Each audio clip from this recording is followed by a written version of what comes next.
त्रिवेणीज novel and the old lady its main character. Triveni novel, Triveni's का novel, Triveni यहाँ पे लेखिका है, and the old lady its main character, Triveni का उपन्यास और वृद्ध महिला उसकी मुख्य पात्र। त्रिवेणी का उपन्यास, लेखिका का नाम यहाँ पे त्रिवेणी है, नॉवेल मतलब उपन्यास, उपन्यास को आप अंग्रेजी में क्या बोलते हैं, नॉवेल, और वृद्ध महिला ओल्ड लेडी, वृद्ध महिला इसकी मुख्य पात्र है। ओल्ड लेडी यहाँ पे मुख्य पात्र, मेन कैरेक्टर, मुख्य पात्र मतलब मेन कैरेक्टर। देखते हैं कहानी, हम कहानी के बारे में देखते हैं। पहले हम हिंदी पढ़ेंगे। उस समय त्रिवेणी कन्नड़ भाषा की काफी लोकप्रिय लेखिका थी। उस समय त्रिवेणी कन्नड़ भाषा की काफी लोकप्रिय लेखिका थी। अब इसको अंग्रेजी में कैसे बोलेंगे, एट दैट टाइम, उस समय, at that time Triveni was a very popular writer in Kannada.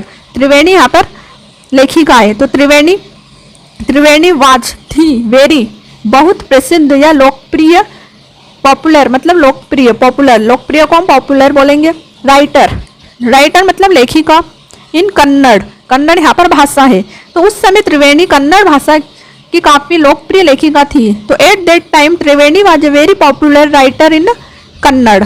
तो आपको ये याद रखना है, पूरा बेसिक्स हम अंग्रेजी सीख रहे हैं, कोई प्रॉब्लम नहीं है, आनी चाहिए आपको। उसके बाद उसकी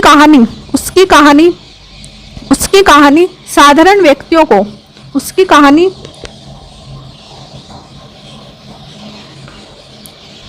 कहानी साधारण व्यक्तियों की मनोवैज्ञानिक समस्याओं के बारे में होती थी। मतलब जो लेखिका है वो किसके बारे में कहानी बता रही थी, मनोवैज्ञानिक समस्याओं के बारे में। इसको हम अंग्रेजी में बोलेंगे हर स्टोरीज।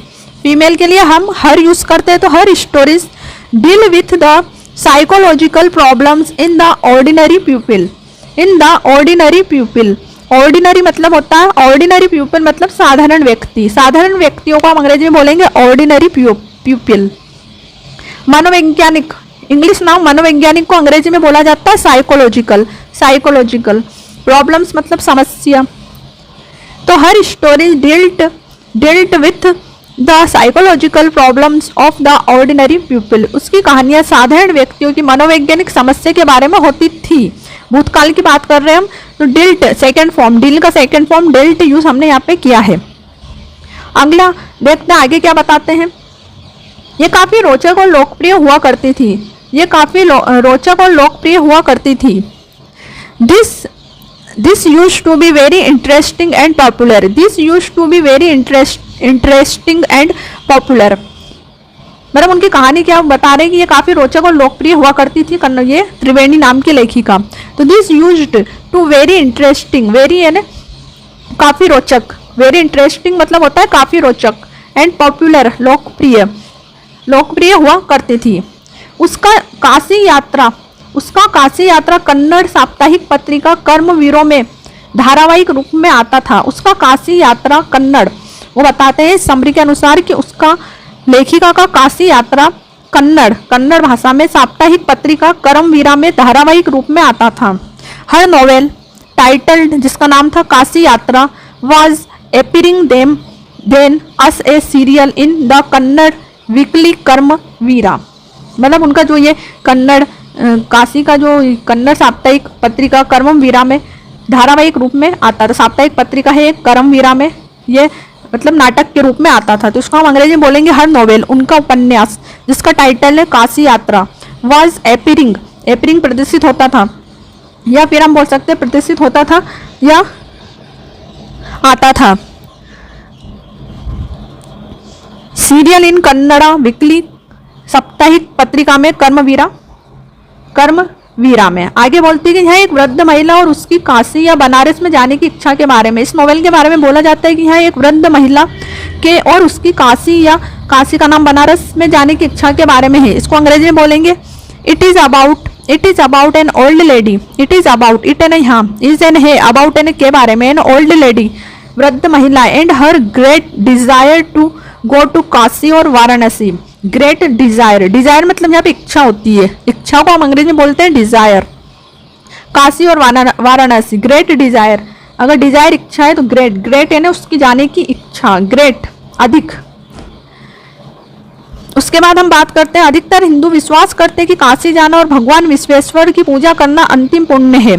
अधिकतर हिंदू विश्वास करते हैं कि काशी जाना और भगवान विश्वेश्वर की पूजा करना अंतिम पुण्य है। इसे हम बोलेंगे मोस्ट हिंदूज बिलीव मतलब विश्वास then going to Kashi and worshipping मतलब होता है पूजा करना, किसका? लॉर्ड विश्वेश्वरा, भगवान जी का नाम बताया विश्वेश्वर। इन द अल्टीमेट पुण्य का मतलब होता है अंतिम, अल्टीमेट का अर्थ यहाँ पे है अंतिम पुण्य। इसके बाद आगे इस उपन्यास में बताया कि इस उपन्यास में एक युवा अनाथ लड़की भी थी, उनके साथ उस उपन्यास में एक युवा अनाथ लड़की भी थी। इसे हम कैसे बोलेंगे? इन दिस नोवेल, इस उपन्यास में there was also a young orphan girl. यहाँ पे हम अनाथ को अंग्रेजी में बोलेंगे ऑर्फन, ORPHAN, ऑर्फन गर्ल, अनाथ लड़की। In this novel there was also a young orphan girl. तो इन दिस नोवेल, उस उपन्यास में देयर वाज आल्सो, उनके साथ एक यंग अनाथ लड़की भी रहती है। This girl fell in love and wanted to marry but she had no money. पहले हिंदी में पढ़ते हम, इस उपन्यास में हम ये पढ़ चुके हैं। उसके बाद इस लड़की को प्यार हो गया था और वह शादी करना चाहती थी, परंतु शादी के लिए उसके पास धन नहीं था। This girl fell in love and wanted to marry. This girl fell मतलब होता है होना, इन लव प्यार, द वांटेड चाहती थी, मेरी शादी को बोलते हैं marry, but she had no money, उसके पास पैसे नहीं थे फॉर द वेडिंग, शादी करने के लिए। उसके बाद वृद्ध महिला ने काशी जाने के बजाय अपनी सारी बचत इस लड़की को दे दी। वृद्ध महिला ने काशी जाने के बजाय अपनी सारी बचत इस लड़की को दे दी। इस नोवेल में आगे क्या बताया कि वो महिला की इच्छा थी, वो गई नहीं, पर उसने ये सारी जो पैसे रखे थे वो इस लड़की को दे दी शादी के लिए। The old lady gave all her saving. The old lady gave her, the old lady, old यहाँ वृद्ध महिला, गेव यानी दे दिया, ऑल हर सेविंग्स जो अपनी बचत है, to this girl instead of going to Kashi, Kashi जाने के बजाय। इंस्टीड का यूज हमने बजाय के लिए यूज किया है, इंस्टीड मतलब बजाय, इंस्टीड मतलब बजाय। उसने काशी जाने की बजाय इस अनाथ लड़की की खुशी को अधिक महत्वपूर्ण माना। सी फाउंड, सी यानी उन्होंने, फाउंड यानी माना या पाया, the happiness of this orphan girl, अनाथ लड़की, more important than going to Kashi. Orphan यहाँ पे याद रखना हम अनाथ के लिए यूज कर रहे हैं। तो फाउंड यानी फाइंड का फाउंड, पाया, हैप्पीनेस अपनी खुशी किसमें खोजी उन्होंने? इस अनाथ गर्ल में अधिक खोजी, than to going to Kashi, Kashi जाने के बजाय, देन गोइंग टू काशी। यहाँ पे हम कुछ शब्द सीखे हैं, जैसे पॉपुलर, पॉपुलर का अर्थ होता है लोकप्रिय। उसके बाद डील करना, उनने डील किया। साइकोलॉजिकल प्रॉब्लम मनोवैज्ञानिक समस्या के ऊपर ये लेखिका कहानी लिखती थी, ये बताया गया इसमें।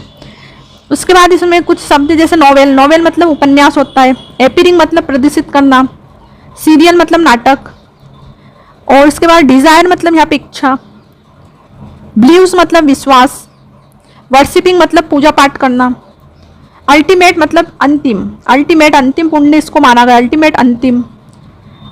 ऑर्फन मतलब अनाथ, फेल मतलब गिरना लव में, वांटेड मतलब चाहना, मेरी मतलब शादी, मनी मतलब पैसा, वेडिंग मतलब शादी करना, गेव यानी देना, गिव का सेकेंड फॉर्म होता है गेव, सेविंग मतलब बचत, इंस्टीड की मतलब बजाय, हैप्पीनेस मतलब खुशी। ऑर्फन में बता चुकी हूँ अनाथ लड़की, more important than going to Kashi. तो दोस्तों हमने इस समरी के द्वारा अंग्रेजी सीखने का प्रयास किया है और कुछ हमने वर्ड सीखे हैं। अगर आपको हमारा वीडियो अच्छा लगा तो इसे लाइक शेयर और सब्सक्राइब जरूर करें। धन्यवाद।